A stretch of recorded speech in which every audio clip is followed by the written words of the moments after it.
Why, hello there. Nice to see you guys again. Just doing a nice little quick review of two basic Beast Wars figures. So on the left here we got Airazor, and on the right we have Rattrap, who, as we know from last video, is not Armadillo. So let's go take a look at Rattrap first. Alright, so here's the look at Beast Wars Rattrap. As you can see, he is a basic version along with Airazor, and he is in fact a rat, as we can see. I think he looks more like a mouse in this one, but I'm very excited for the Generations Rattrap that's going to be coming out in a few months. I just like the way he looks, much better, and as you can see, the old toy is already kind of doing its thing, which is transforming itself. Little articulation part, his feet are on little joints. They are ball joints, but they really only act like swivel joints. And that is about it. There's nothing else. His tail can kind of go up and down, but I'm very careful with it because it will transform him. To transform him, though, let's just lift up his tail, and it'll flip him on over here. And there he is. Lift up his little arms from the pegs there. Turn his feet around, and there we go. There is Rattrap. And again, he's a nice little basic figure. Nothing too special about him. You guys will notice that I, in fact, have lost his guns. Probably wherever Pterosaur's guns have gone. And I said, I like him. He looks neat. His articulation is the exact same as most. Ball joint, ball joint, ball joint, ball joint, ball joint. And I think a ball joint. Yeah, it's a ball joint. It's just acts more like a swivel at this point. Pretty basic. Nothing too special about him, as I said. Take a quick look at his head, though. There we are. So that's a decent representation of Rattrap.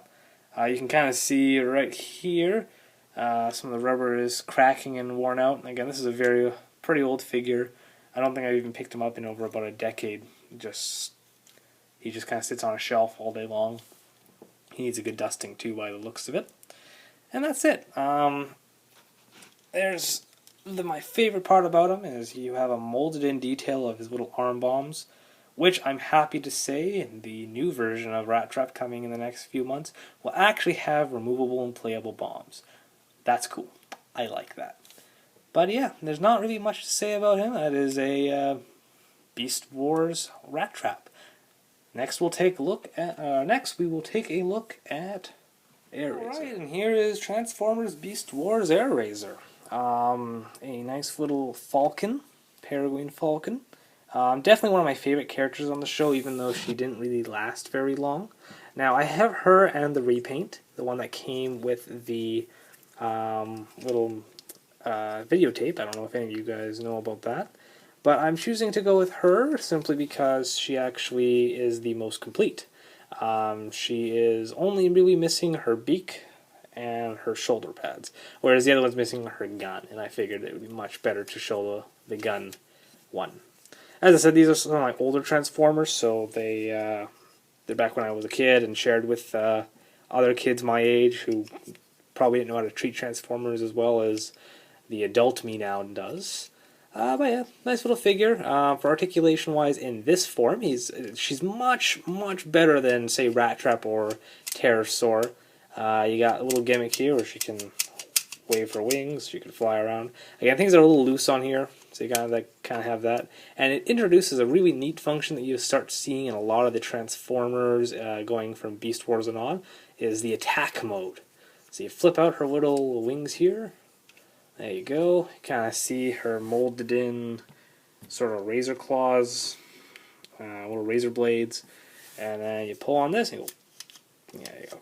Grabs people with her blades of doom.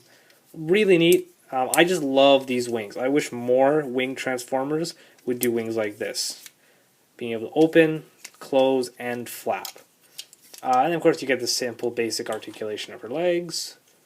And normally you'd be able to open her beak.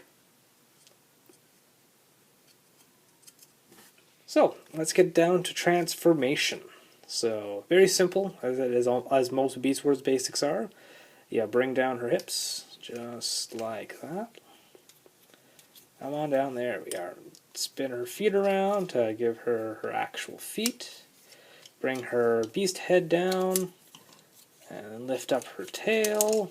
And then we will remove this, or it'll fall out, whatever is your poison there. And there you are. Now normally she'd have her little shoulder pads which could flip up. As I said, those are gone to the ages. No idea where they ended up. And there you are. Now you have a couple of different options with her gun. Nice little blaster that kind of looks like a claw. See if we can show that here. There we are. Nice little claw there. I like that. It does look neat. And I know in some of the promotional figures on the box, I remember it's kind of showing her bringing it down like a claw weapon. But it is a blaster after all, so she can hold it in her hand, or she can put it under her wrist like a claw weapon. And I like that, I think, a lot better. And for articulation wise, you get the same kind of articulation that most Beast Wars basics have, which is ball joint, ball joint, ball joint, ball joint, hinge knee. She actually has a double hinge in her knee, which is kind of neat.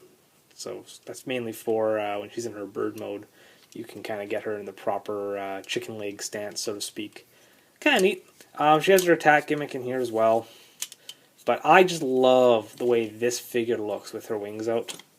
Yes, I know it's not accurate to her show appearance, but it's just, that just looks cool. Big, wide wingspan.